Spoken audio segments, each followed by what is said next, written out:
Beauty और बिस्ट की कहानी।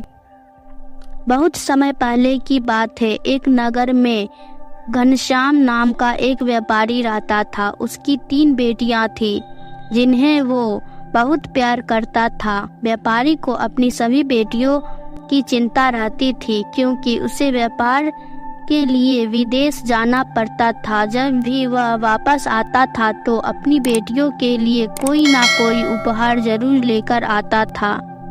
तीनों में से सबसे छोटी बेटी का नाम ब्यूटी था, जो सुंदर होने के साथ ही समझदार भी थी। उसे हर कोई पसंद करता था। जब एक बार घनश्याम को व्यापार के सिलसिले में समुद्र के पार जाना पड़ा। लौटते समय एक बहुत बड़े तूफान के कारण उसका सारा कमाया हुआ धन समुद्र में डूब गया। जैसे तैसे वह अपनी जान बचाकर एक टापू पर पहुंचा, जहां से उसे एक बड़ा सा महल दिखा। वह महल के दरवाजे के पास पहुंचा।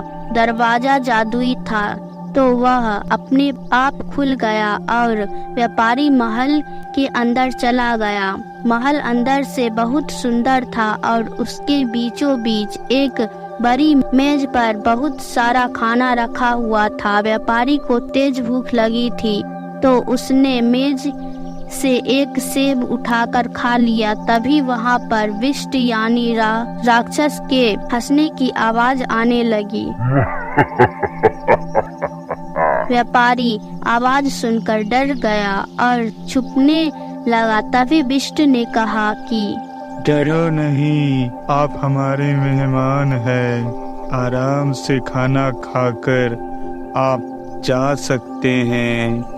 विष्ट के व्यवहार से व्यापारी बहुत खुश हुआ और उसने पेट भरकर खाना खाया और उसे धन्यवाद कहकर जाने लगा। महल से बाहर निकलते ही व्यापारी की नजर एक गुलाब पर पड़ी।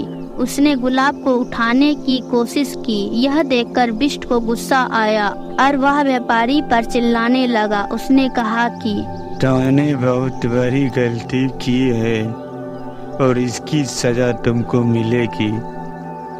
अब तुम्हें जीवन भर यहाँ रहना पड़ेगा। यह सुनकर व्यापारी डर गया और उसने कहा कि मुझे माफ कर दो।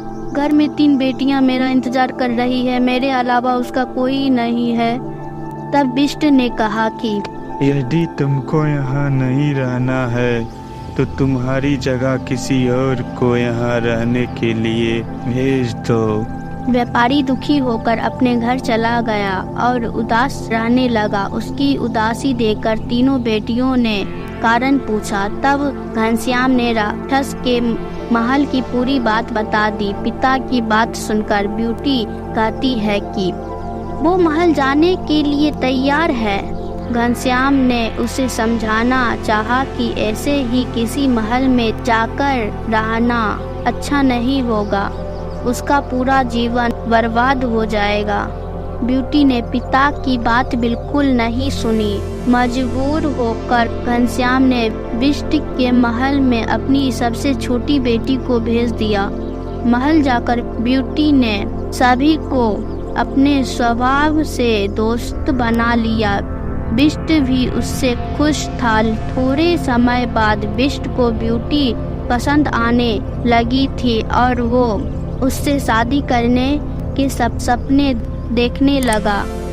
यह सपना देखते ही वो हर बार यह सोचकर डर जाता था कि वह एक राक्षस है, उससे इतनी अच्छी लड़की कैसे प्यार कर सकती है। एक दिन उस राक्षस ने ब्यूटी से पूछा कि क्या तुम मुझसे शादी करोगी?